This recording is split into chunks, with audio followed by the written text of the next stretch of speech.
Hello and welcome to the oddschecker betting show. I'm your host, George Elek, and I'm delighted to be joined by oddschecker's very own Andy Holding. Just the two of us today as we look ahead to Saturday's card at Haydock, ahead of the Sprint Cup.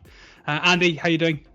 All good. Yes, thanks, George. Yeah, just had a week off and came back on Monday. Not too bad since I've come back. Normally it takes me a few days to get into the swing of it, but touch wood, it's still going relatively well. Ended up nicely ahead for August, so went to the first day of September, so hopefully we can have a similarly good, decent month.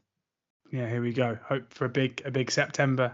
What can we expect from Haydock then? What are the quirks? What kind of horses? What profile are you looking for? And what's the forecast saying in terms of the going ahead of the weekend?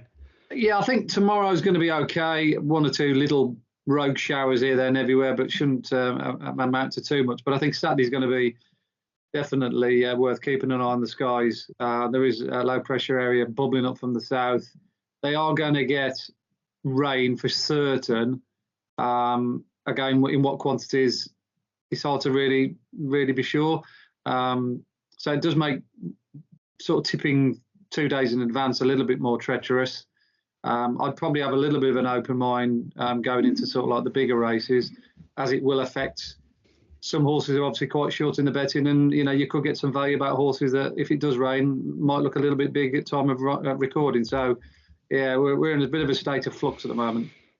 Yeah, absolutely. And before we get into the card on Saturday, just going to ask you, because it's been a while since we spoke. We haven't spoken since York. Baaeed was a scintillating winner on the Knavesmire, 6.5 length victory over Misriff, and things didn't necessarily all go to plan during the race either. But a lot of talk in the last couple of weeks as to where Baaeed will go next, with initial indications being that the Arc wasn't on the cards. That seems to have changed. Baaeed is now favourite for the Arc, unsurprisingly, at 9-4 best price. That's with William Hill. Paddies are going 4-6, non-runner money back. Firstly, where do you think they will go? And if Baaeed does go to the Arc, what kind of price do you think we'll see him be? I think it's a weather-related plan, isn't it? They've got as such. I think that all along they were going to go to York and see whether he got the trip, which he answered in the affirmative. He ran his fastest ever speed figure according to our numbers. So the further he went, the better he looked. And to beat Misriff, who's a multiple Group 1 winner, and the style he did suggest that the numbers are absolutely bomb-proof.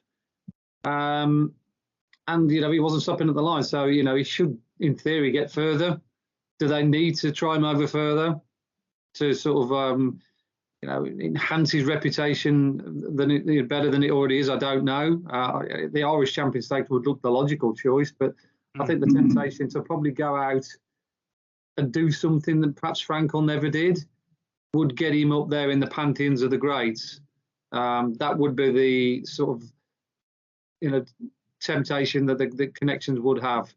But again, I do think it's going to be ground related. They wouldn't want to put all their eggs in one basket, leave Leopardstown alone completely, and then rely on the weather in Paris in the first weekend in October being a dry one. Because if it is dry, I think they'd roll the dice. But it could easily go soft heavy and mile and a half on soft or heavy ground against genuine mile and a half horses that know the time of day around that track. That would be the stumbling block that they might have to face. But if he does get there on the day and it is good ground, then I think he'd probably be more the other side of even money than the 7-4 that he is currently quoted. And what do you think in terms of long-term reputation? There have been comparisons to Frankel, but there's absolutely no denying that the fanfare and the visuals of Baaeed's performances, probably except for that win at York, have been nowhere near that level. But if Baaeed did turn up over in France, in Paris, and go and win the Arc, in terms of a legacy, in terms of what we'll see when he goes to stud, where do you think that will rank him amongst the best? Well, it's always difficult, really, with regards comparing one horse from a generation to another, because Frankel won a classic in his season. Obviously, Baaeed only really came to the fore halfway through his 3-year-old career. He's a bit of a late developer. So albeit he's winning all these big races, he still hasn't done what Frankel did and win a British Classic by 7 or 8 lengths in spectacular fashion. So straight away Frankel had got that on his CV, and Baaeed's always playing catch up, as it were. But I do think if he genuinely went and won the Arc and won it really well and beat a decent field, that's something that Frankel never achieved. And don't forget, Frankel wasn't brilliant every single time. He huffed and puffed a little bit when he won an Ascot on his penultimate start. It's comparing Messi to Di Stefano, isn't it? Yeah. And Pele, you can have these conversations till you're blue in the face. We'd never know who was the best until they kind of like fictitiously ran against each other. Personally, I think because if Baaeed does go and prove himself in the Arc over a mile and a half, he's got to be right up there with Frankel. Lovely stuff. Enough about the Arc. Time to look at Haydock on Saturday. We're going to go through the card pretty quickly with Andy giving his thoughts on all 7 of the races. Before we get into it, just going to point the viewer and the listeners in the direction of the oddschecker app. Do download the app now, where you can find the best prices, bookie offers, free bets, place terms, and Andy's tips, amongst other tipsters across sports. First there, Andy's tips through to the app every morning of racing around about 9 a.m. So do download the app now. But let's get into the racing on Saturday, starting with the 1:15. It is the listed race over the extended mile, and the unbeaten Naval Power is unsurprisingly the 8-15 favourite ahead of Seeking Gold at 11-2. Line of War 11-1 alongside Dancing Magic, Dark 30-16s, Captain Winters 18-1. So 6 runners here, Andy. Can you see any reason to get against Naval Power making it 4 from 4?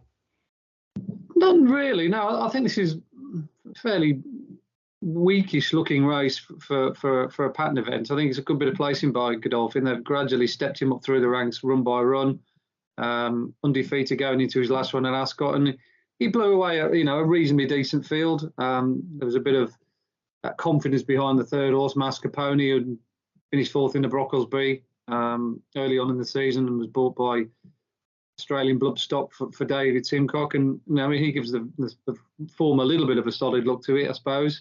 And he hit the line really hard, didn't he, Naval Power? And stepping up to a mile would suit him, certainly on pedigree as well. He's by Teofilo. Nice long striding horse, gets over the ground really nicely. His speed figures have improved run by run. We've got him doing 69 first time out, then 86 and then 87 at Ascot. So he's not right up there with the top rated horses that we've got over 90, but he is improving. And none of these have done any spectacular figures either. So it's going to be difficult for him to sort of lose this really if he brings his A game to the table. Of the rest, I do like Seeking Gold. One for Tom Clover's, of course, had a really good season, particularly with his T-rolls, and this one's been the pick. He was a big eye catcher first time out at Haydock when he went into 1 or 2 notebooks, and then as expected, the market predicted at Yarmouth the other day, he made short work of his opposition. Just a nice type that I'm sure will win plenty of races further down the line, even if he's beat on Saturday by potentially what is a good horse in the shape of Naval Power. Where they'll go with Naval Power after Saturday, I don't know. I'd imagine one of those new market races towards the back end of the season. But 2-1 on, no one's bargain. Wouldn't be for me, but for those that do like to play short, then you haven't got too many standing in your way with regards, getting lumpy at that price. So no bet race, but nothing to get too worried about in terms of those who could challenge Naval Power at the top end of the market. On then to the Superior Mile Stakes. Reach for the Moon is the 5-4 favourite ahead of Dark Shift at 6-1. Bayside Boy 13-2. Triple Time 7-1. Brunch 11-1. Marie's Diamond 20s. Tassari Bay 25s and Perotto 25-1. Dead 8 runners here with the 5-4 favourite. Whether there'll be 8 runners come post time, we don't know, Andy. No, as it stands, this is quite a decent betting heat because the favourite is a little bit vulnerable, or he's got a vulnerable look surrounding him. Let's say the fact that John Gosden's gone for the visor suggests that he's not quite happy with Reach for the Moon's mental approach. He'd know him better than what we do, of course. And through a majority of his race at Ascot, he looked like winning, and then didn't win when Claymore, to my eyes anyway, and obviously to Connection's eyes, out-battled him. So maybe there's a little bit of a chink in his armoury. It could have been the trip, obviously, mile and a quarter at Ascot that day in the Hampton Court, dropping back to a mile, which up to now has probably been his best performance. That's when they've taken place. So yeah, I think he's on the recovery mission for me, to get his reputation on back on track. Like I say, whether you wanted to take 5 to 4, it's perhaps a personal choice. I think there's a solid each way horse against him. That's Dark Shift. I do like these older horse handicappers that go into listed or Group 3 races, because they tend to get a little bit underestimated because they are perceived to be not quite that class, when the reality is, I think races like the Hunt Cup and the Cambridgeshire, for instance, are usually a little bit more strongly run than the pattern races, let's say, on a similar card. And that's what happened with Dark Shift when he won the Hunt Cup. He clocked a very big number, beat a stellar field of handicappers, of which the former stood the test of time. He can handle a round track as well. He won at Nottingham early on in the season. And his run last time out when dropping back in trip was just as good as anything he's ever done when he finished third behind Fresh. So he's got a little bit of everything. And with the dead eye runners at 5 to 1, unless you're telling me he's slightly bigger price than that, looks a decent bit of a each way value against a favourite, like I say, who has 1 or 2 questions to ask. 6 to 1, Andy. 6 to 1 each way. A fifth of 3. As I say, keep an eye on those non-runners in case one does come out. Your bet will change to a quarter to 2. But as it stands, if we get to post time on Saturday, and pretty much exactly 2 days from recording time, and Dark Shift is still 6 to 1 with 3 places, and that is the way I think it's clear that Andy would like to play the second. On then to the mile 6 handicap, the third race on the card, the 220. Tamilla is the 6 to 1 favourite ahead of Open Champion at 8 to 1. Adjuvant also 8 to 1. Inverness 17 to 2. Sarson's Risk 9 to 1. Thundering 10 to 1. 11 to 1 bar those. 16 runners here. Skybet goes 6 places. Plenty of other firms going 5. Andy, who catches your eye? Well, to start off with, George, you'd probably say this is a poor man's version of the Melrose at York. Mile 6, round track, similar kind of horses. Probably not quite the collective class that we saw on the Naysmire, which of course was won by Soulcoumbe. But we have got a couple of refugees out of that race, which represent that form line. And it was a strongly run race as well. Soulcoumbe's time figure actually was much better than the one that was posted by Trawlerman over the same C&D in the Ebor. Bit of a funny run race, the Ebor. Kind of suited being up with the speed, and the pace held up for once. It was more of a dash to the line rather than an end-to-end gallop. But the 3-year-old race was definitely the opposite. So you definitely factor in the horses that finished 3rd and 4th, as I said, Adjuvant and Inverness. They weren't quite in the class of the winner, of course, that day, but they certainly ran with a good deal of respect. William Haggas would probably have a fair idea what it might take to beat the likes of Adjuvant and Inverness, based on Soulcoumbe, of course, with Tamilla, who was a very eye-catching winner on the clock when winning last time out at Kempton. She clocked a really big time, vindicating the fact she's a better horse in a strongly run race. She handles the turf as well, so she's got to be factored into the equation as well. And also the top one as well, George. This is a horse that I quite like. I think he might improve for stepping up in trip, and he'd probably be my selection at the current prices you quoted. The 10 to 1 an offer for Thundering. He has got a welter burden of 9.9 to carry. He's up £2 from finishing second on the Naysmire. But that was a really good race at York, and I love the way this horse finished off his race and hit the line. He was doing all his best work at the finish, and by and large, he's been a really consistent performer throughout the course of the season. His form ties in with the likes of Edgar Elderoff early on in the year when he was 5th in a hot race at Newcastle, and he's done nothing wrong since. So, like I say, despite him, shouldering top weight here, he is a big enough horse to cope with that. But I do like his profile. He's used to running in these big fields where they go good gallop, and I think the mile 6 will suit. So 10 to 1 for Thundering would be the way I'd approach that race. 10 to 1. That is with William Hill, Bet Victor, Coral, and a couple of others. The selection there for Andy in the third race on the card. Adjuvant and Inverness given positive mentions at 8 to 1 and 17 to 2. Those two. On to the Old Borough Cup now, also over mile 6, where Soulcoumbe is the 5 to 2 favourites. One of the handicap stories of the season. This Soulcoumbe gelded back in May, then won off 68 at Haydock at the back end of June. Runs off 97 here, having been put up £14 for the win at York, and understandably so. Won very, very easily under Holly Doyle, and still 5-2 favourite here, despite that penalty. Contact 6-1, Euchen Glen 8-1, Evaluation 8-1, Rajinsky 11-1, 18-1 Golden Flame and Rashun, Amatiaz and Charging Thunder 20-1 bar those, Andy. 15 runners again, Sky Bet, with the most places at the moment paying a fifth of 5. Yeah, he's been a remarkably improved performer throughout the season, as you said. Son of Frankel that really didn't really look as though he was going anywhere in a rush until they stuck the headgear on him, and like I say, they had him gelded midway through the season. And since then, he hasn't looked back. He should really be 4 from 4 because he was hugely unlucky, wasn't he, at Goodwood when he was towards the back of the field and couldn't get going until very late. He got stopped in his run as well. But the wide open space of the Naismar saw him to really good effect last time out.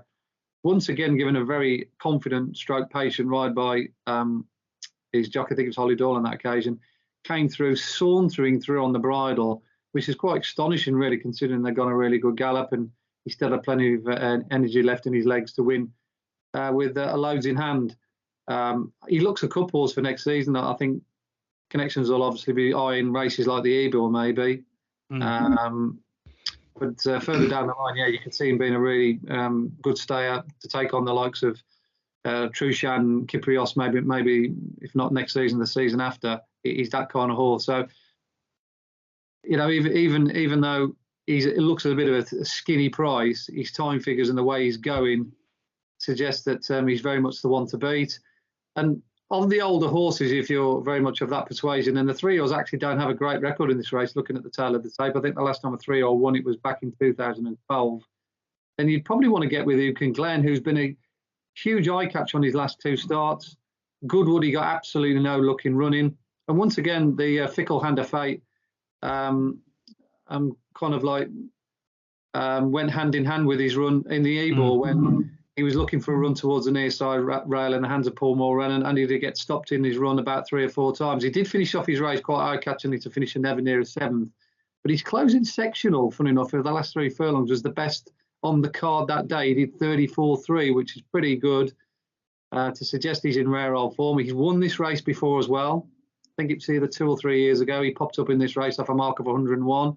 So even 105 here, top weight, won't necessarily be enough to stop him. And what we've seen of him in recent times, he's as good as ever, even though he's a 9-year-old. And Jim Goldie does really well with these horses, doesn't he? You know, anything between 7 and a 10-year-old, he still gets them to, he still finds their sweet spot. So depending on what the ground is on Saturday, he's pretty much versatile either way. I suggest perhaps he's the each-way alternative anyway to Soulcoumbe. There you go, Euchen Glen. They're 8-1 best price with Bet365 and Coral.